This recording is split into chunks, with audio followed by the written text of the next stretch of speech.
প্রধানমন্ত্রী শেখ হাসিনা আজ রাষ্ট্রপতির কাছে পদত্যাগপত্র জমা দিয়েছেন এবং আমি তা গ্রহণ করেছি।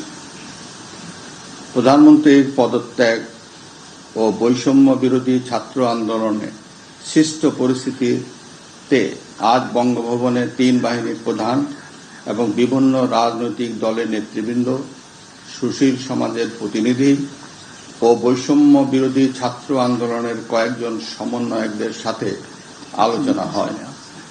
শুরুতেই সেনাপ্রধান বিরাজমান সার্বিক পরিস্থিতি ও রাজনৈতিক দলগুলোর সাথে তার আলোচনা সম্পর্কে আমাকে অবহিত করেন।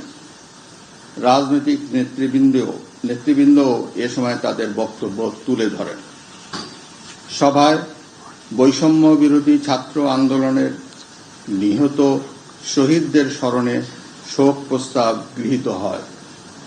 এছাড়া জরুরি ভিত্তিতে একটি অন্তর্বর্তীকালীন সরকার গঠনের সিদ্ধান্ত নেওয়া হয়। সকল দল ও অংশীজনদের সাথে আলোচনা করে গঠিত অন্তর্বর্তীকালীন সরকার যত দ্রুত সম্ভব নির্বাচনের ব্যবস্থা করবে। বৈষম্য বিরোধী ছাত্র আন্দোলন ও বিভিন্ন মিথ্যা মামলায় আটক সহ সকল বন্দীদের মুক্তি দেওয়া হবে।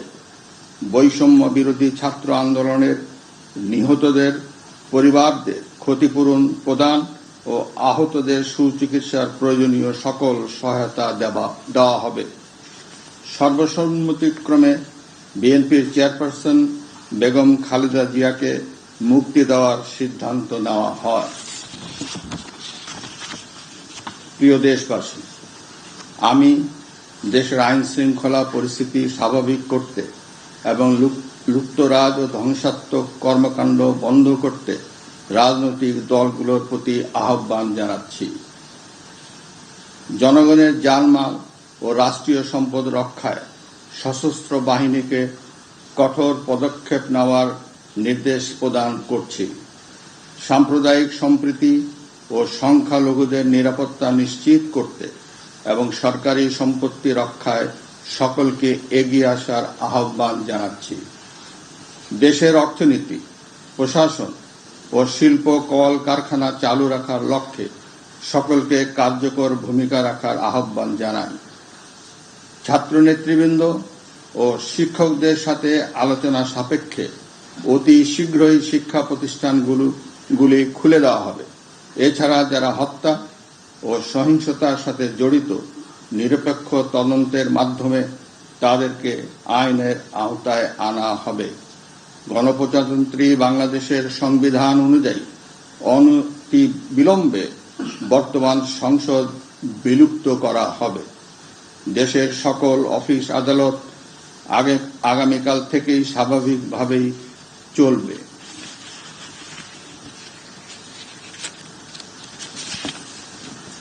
প্রিয় দেশবাসী, আসুন আমরা দেশকে বাঁচাতে একযোগে কাজ করি।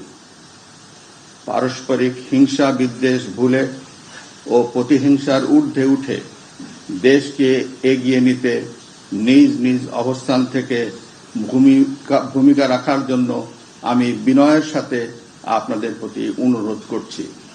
একটি সুন্দর ও সোনালী ভবিষ্যতের প্রত্যাশায় আমরা এগিয়ে যাব ইনশাআল্লাহ। মহান আল্লাহ আমাদের সহায় হন। খোদা হাফেজ। বাংলাদেশ চিরজীবী হোক।